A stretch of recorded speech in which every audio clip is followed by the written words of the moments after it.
पळशी झाशी येथे बनवला 11 क्विंटल 51 किलोचा महारोठ। पळशी झाशी येथे महाशिवरात्रीच्या पर्वावर 11 क्विंटल 51 किलोचा महारोठ तयार करण्यात आला आहे। शंकरगिरी महाराजांनी प्रसादाची परंपरा सुरू केली। महाराजांनी घालून दिलेल्या कठोर नियमाप्रमाणे आजही महारोठ बनवला जातो। वाढती लोकसंख्या बघून रोठाचे प्रमाण आधीपेक्षा वाढलेले आहे।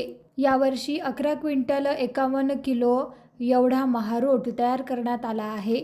हा महारोठ शिवरात्रीच्या रात्री 9 वाजेपासून गावातील युवक तयार करतात।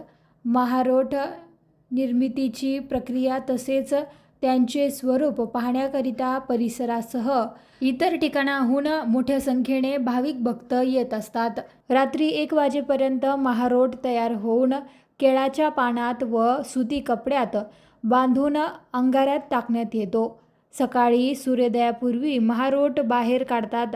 महारोठाच्या प्रसादासह शिवमंदिरात आरती करून महारोठाचा नैवेद्य महाप्रसादाचे वितरण भक्तांमध्ये करण्यात येते।